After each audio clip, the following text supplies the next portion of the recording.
नमस्कार. तर 2016ची ही TETची प्रश्नपत्रिका आहे माध्यम मराठीत पेपर 1. तर यातील आता आपण मराठीचे जे 30 क्वेश्चन आहेत ते या व्हिडिओमध्ये बघणार आहोत.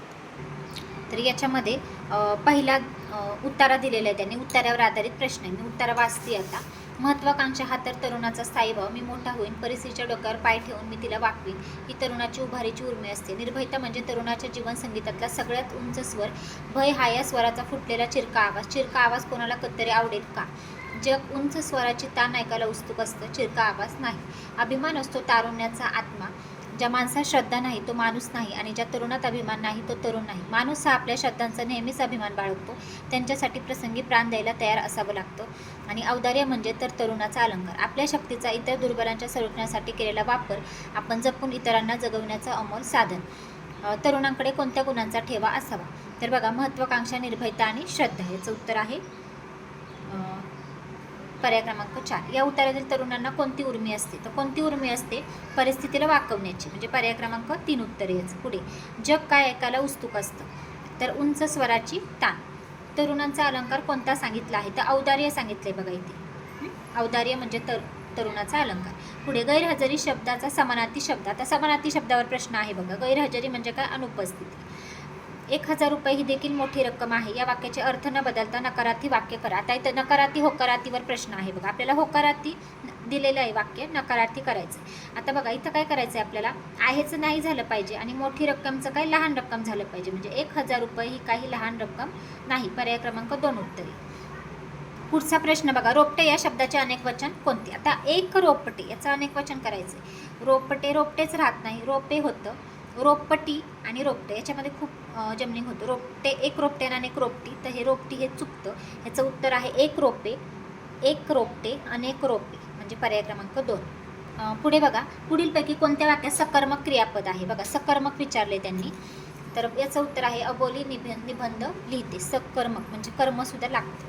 पुढे 39. अतिशहाणा त्याचा बैल रिकामा. या म्हणीचा योग्य अर्थ कोणता? म्हण विचारली.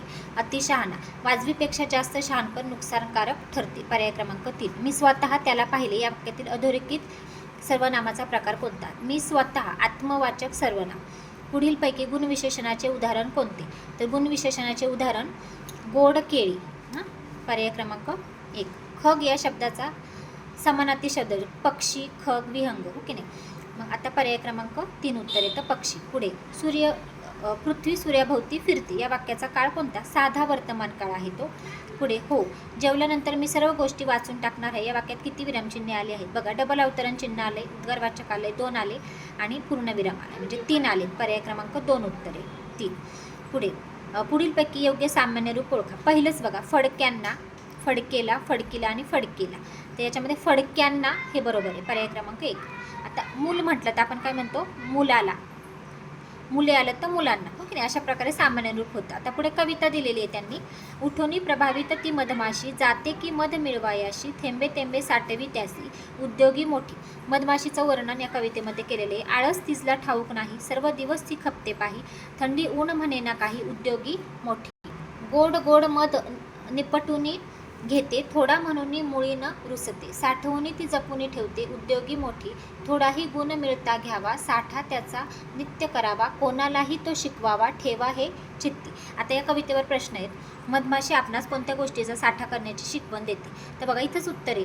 थोडाही गुण मिळता घ्यावा, साठा त्याचा नित्य करावा, गुणांचा. पुढे, मधमाशी दिवसभर काय करते? तर काय करते? कष्ट करते. उद्योगी आहे ना ती, कष्ट करते. पुढे, मधमाशीच्या अंगी कोणता गुण आहे? गुण विचारलाय, उद्योगीपणा. पुढे, संचय करणे यासाठी कोणता समानार्थी शब्द कवितेत आला आहे? बघा, संचित करणे, जमवणे, निपटून घेणे आणि साठवणे. आता याच्यामध्ये जमवणे आणि साठवणे याच्यामध्ये थोडंसं जमनिंग होतं, पण संचय करण्याचा समानार्थी शब्द होतो साठवणे. पुढीलपैकी शुद्ध शब्द कोणता? वाङ्मय. वाङ्मय कसं लिहितात हा शुद्ध शब्द विचारला, तर वाङ्मय आपण अशा प्रकारे लिहितो. पुढे, पुढीलपैकी अर्थाच्या दृष्टीने गटातनं बसणारा शब्द कोणता? म्हणजे याच्यात 3 जे शब्द आहेत ते एका अर्थाचे आहेत. न बसणारा विचारले त्यांनी. नेता, नायक, म्होरक्या आणि गुंडा. बघा, नेता, नायक आणि म्होरक्या हे एका समानार्थी आहेत, गुंडा हे वेगळे आहेत, म्हणजे उत्तर आहे पर्याय क्रमांक 4. पुढे, भूकंपग्रस्त भागात नेमका सापडल्याने सुटकेसाठी कोणती गोष्ट करावी हे न सुचल्याने मी दुर्दैवाच्या कचाट्यात सापडलो. आता बघा, अधोरेखित शब्दसमूहासाठी योग्य तो वाक्यप्रचार कोणता? सुटकेसाठी कोणती गोष्ट करावी हे न सुचल्याने. तर याच्यामध्ये येतं न सुचल्याने म्हणजे मती कुंठित होणे, पर्याय क्रमांक 2. फेब्रुवारी 2009 मध्ये सॅन होजे अमेरिका येथे झालेल्या विश्व मराठी साहित्य समाजाचे अध्यक्ष कोण होते? हा जीकेवर आधारित प्रश्न आहे बघा. 2009ला जे सॅन होजे अमेरिका येथे विश्व मराठी साहित्य संमेलन झालेलं आहे, त्याचे अध्यक्ष विचारले तर त्याचे अध्यक्ष आहे डॉक्टर गंगाधर पानतवणे, पर्याय क्रमांक 4. म्हणजे मराठी विषयाशी रिलेटेड हा प्रश्न आहे.